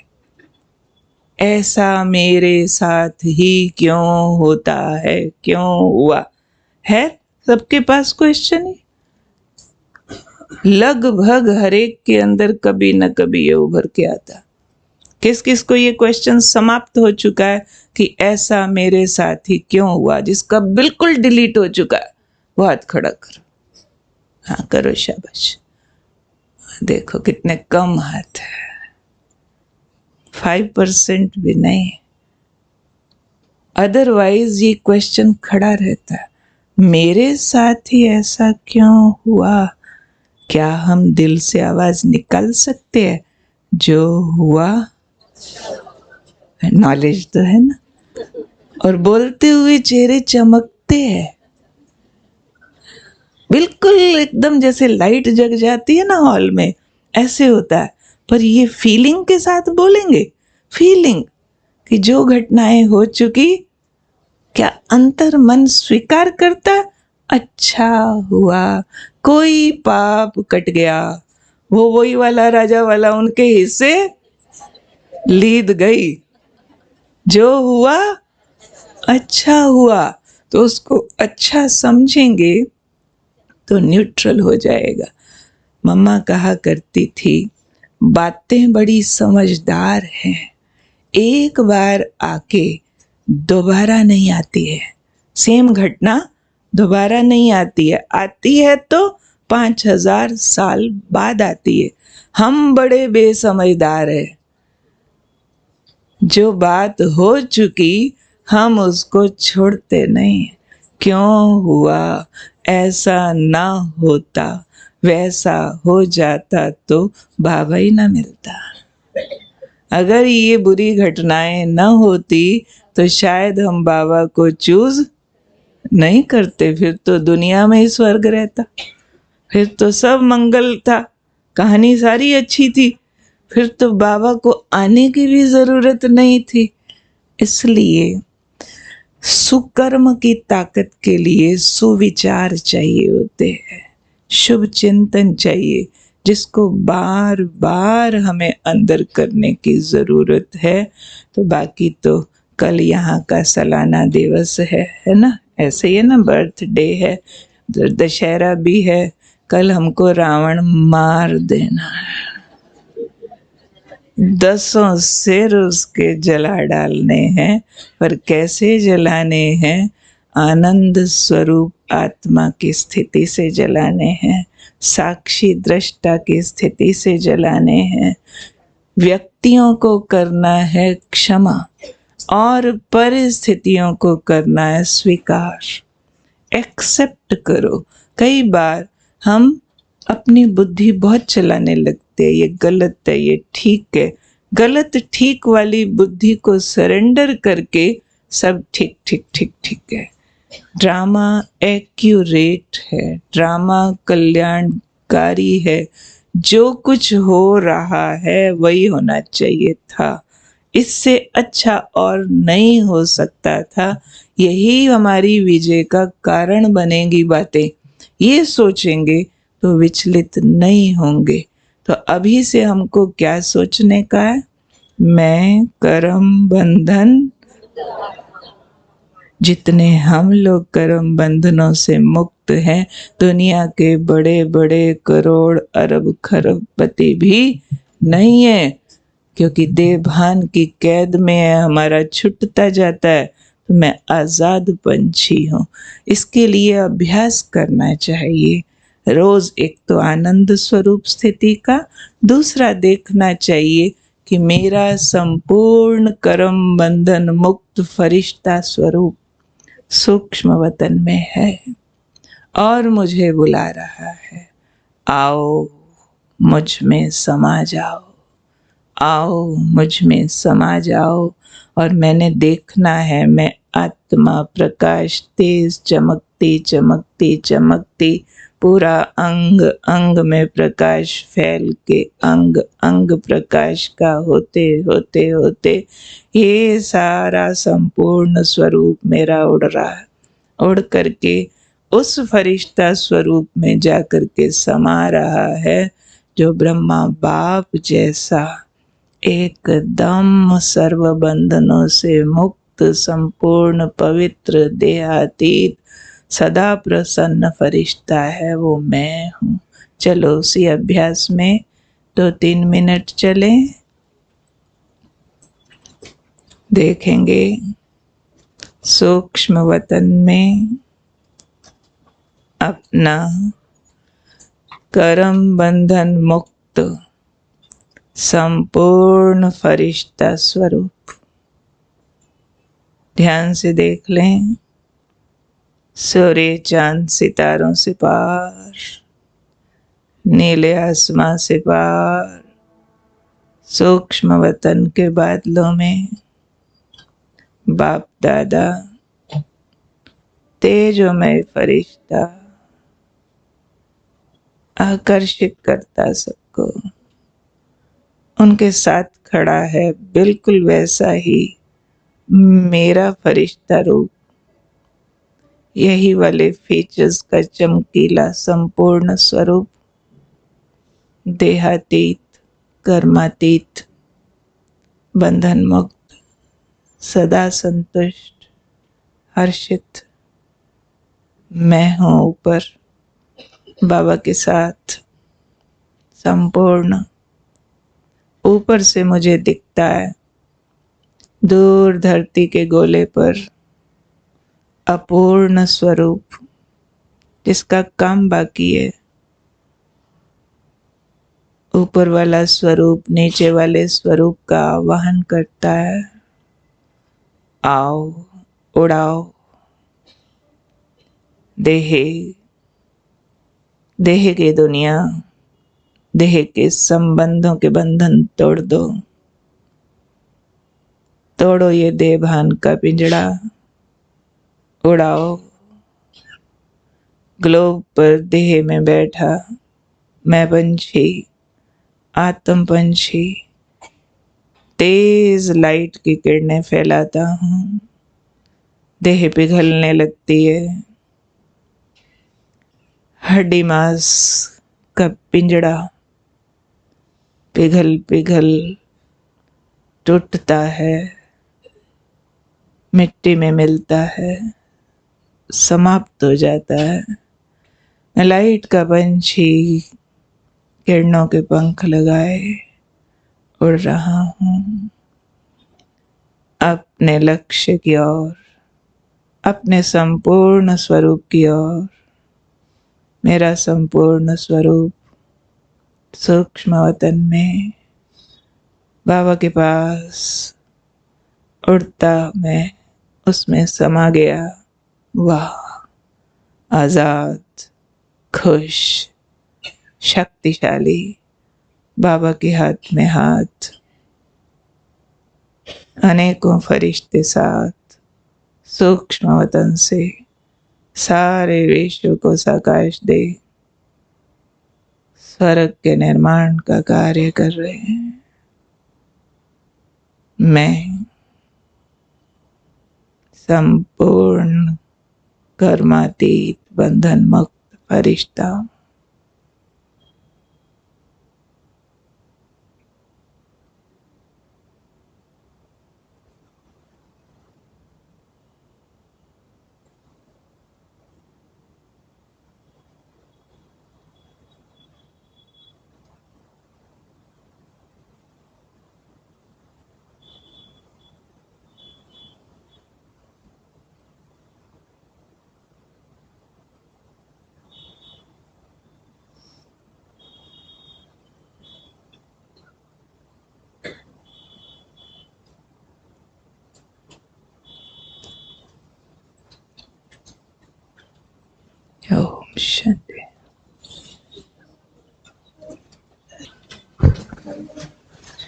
ओम शांति।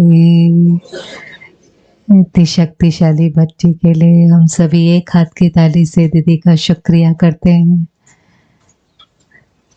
पहले लगता था हमारे अपने ऐसा क्यों करते हैं, अब समझ में आया जिनके साथ हिसाब किताब है वो सब अपने बनकर आ गए। लेकिन बाबा ने कहा सब अच्छे हैं, सब अच्छा है ना।